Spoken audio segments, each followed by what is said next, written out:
Assalamualaikum warahmatullahi wabarakatuh.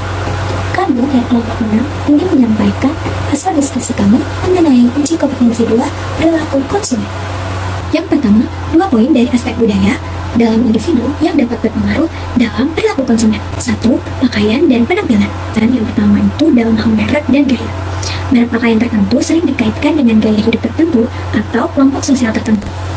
Sebagai contoh, merek pakaian olahraga seperti Nike atau Adidas yang sering dikaitkan dengan gaya hidup aktif dan sehat. Nah, di sisi lain, merek pakaian mewah seperti Gucci atau LV sering dikaitkan dengan status sosial yang tinggi. Yang kedua, makanan tradisional memiliki peran penting dalam menggambarkan identitas lokal. Hal ini dapat mempengaruhi perilaku konsumen dalam membeli makanan lokal atau mencari produk makanan yang memiliki keberadaan budaya. Sebagai contoh, merek makanan tradisional Indonesia seperti sambal ABC atau Indomie berhasil memanfaatkan identitas lokal dan budaya Indonesia dalam produk-produk mereka. Nah, merek-merek ini memanfaatkan cita rasa dan bahan-bahan tradisional Indonesia untuk menarik konsumen yang menginginkan pengalaman kuliner yang otentik dan terkait dengan budaya lokal. Selanjutnya, salah satu pengaruh kelompok rujukan terhadap perilaku konsumen individu adalah peran keluarga. Terdapat peran-peran yang terbagi menjadi 5 bagian. Yang pertama, gatekeeper atau inisiator, yaitu seseorang yang memulai proses pembelian dengan mengemukakan apa yang dibutuhkan. Yang kedua, influencer, yaitu individu yang pendapatnya dicari mengenai kriteria dalam pembelian produk atau merek yang sesuai. Yang ketiga, decider atau penentu, yaitu orang dengan kekuatan untuk memilih bagaimana uang keluarga akan dihabiskan. Yang keempat, ada buyer atau pembeli, yaitu orang yang bertindak sebagai agen pembelian dengan cara mengunjungi toko atau membawa produk tersebut ke rumah. Yang kelima, ada user atau pengguna, yaitu orang yang memanfaatkan produk tersebut. Contohnya, seorang ibu dalam sebuah keluarga menjadi inisiator karena menyadari kebutuhan akan shampoo yang disebabkan masalah rambut yang tidak selesai. Kemudian anaknya sebagai influencer merekomendasikan merek shampoo tertentu. Setelah itu, si ibu bertanya kepada decider, yaitu suaminya, yang kemudian memberi uang untuk membeli shampoo tersebut. Dan sang anak menjadi buyer karena melakukan pembelian shampoo di sebuah minimarket. Terakhir, semua anggota keluarga menjadi user karena turut menggunakan shampoo tersebut dalam rutinitas perawatan rambut sehari-hari. Selanjutnya, ada 2 hal yang dapat mempengaruhi pola perilaku konsumen. Yang pertama yaitu ada nilai pribadi dan ada gaya hidup. Nilai pribadi ini merupakan nilai normal seorang individu tanpa adanya gangguan. Ketika seorang individu memutuskan untuk membeli sesuatu tanpa adanya rasa gengsi, seperti untuk keperluan sehari-hari. Selanjutnya, gaya hidup juga berpengaruh dalam membangun pola perilaku konsumen. Mengapa? Karena begini, ketika seseorang memiliki gaya hidup yang glamour, premium, dan eksklusif, mereka cenderung lebih menyukai merek-merek yang dapat memperlihatkan gaya hidup mereka.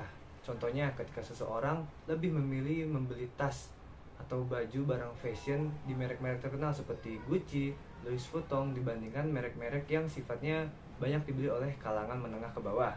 Atau seseorang lebih memilih produk Apple dibandingkan produk Android.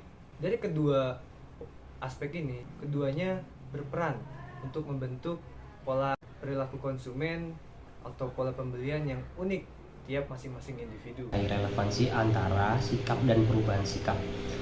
Saya mengambil contoh sikap, yaitu more exposure getting normal. Pada tahap awal, ada kasus seorang konsumen cenderung ragu akan suatu produk atau jasa. Seiring jalannya waktu, ketika lebih banyak exposure atau terpaan tentang suatu produk atau jasa pada diri konsumen tersebut, maka dapat mempengaruhi kebiasaan dan preferensi konsumen. Yang awalnya dia nggak tertarik tentang produk atau jasa tersebut, dia jadi mencari tahu tentang produk atau jasa tersebut. Lalu yang ketiga adalah tahap transisi. Jadi pada tahap ini konsumen sudah kenal dan sudah familiar dengan suatu produk tersebut.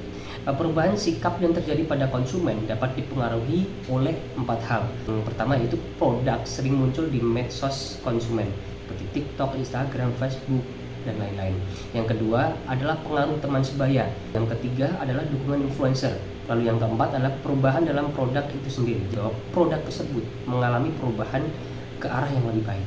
Dengan adanya keempat faktor di atas, seorang konsumen yang awalnya ragu akan suatu produk dan jasa, setelah menerima terpaan informasi tentang suatu produk atau jasa tersebut, bisa jadi seorang konsumen mulai yakin terhadap suatu produk atau jasa tersebut, bahkan mereka mulai mengkonsumsinya. Jadi teman saya membeli sebuah HP baru dengan merek Poco. Belum lama HP tersebut rusak. Nah, saat itu juga muncul judge dalam diri saya bahwa HP tersebut jelek dan kualitasnya kurang bagus. Seiring berjalannya waktu, saya sedang mencari nih HP-HP baru yang bagus kameranya. Lalu ada beberapa rekan yang menyarankan saya untuk membeli HP Poco. Namun di samping itu saya sedang mencari tahu tentang HP Oppo. Apakah kualitasnya memang bagus atau kurang bagus. Namun di sela-sela saya mencari informasi tersebut, muncul nih satu channel YouTube dengan subscriber banyak juga, yaitu David Gagetin. Ia mengatakan bahwa HP Poco itu tidak seburuk itu, bahkan kualitasnya juga baik dan bisa bersaing dengan merek-merek HP lain. Kemudian saya mencari informasi lebih lanjut soal HP Poco ini. Dan di saat itu juga saya menjadi yakin bahwa HP ini memang kualitasnya tidak seburuk itu. Dan pada akhirnya saya membeli HP tersebut. Mungkin cukup sekian presentasi dari kelompok kami. Semoga bermanfaat. Kurang lebihnya kami mohon maaf. Wassalamualaikum warahmatullahi wabarakatuh.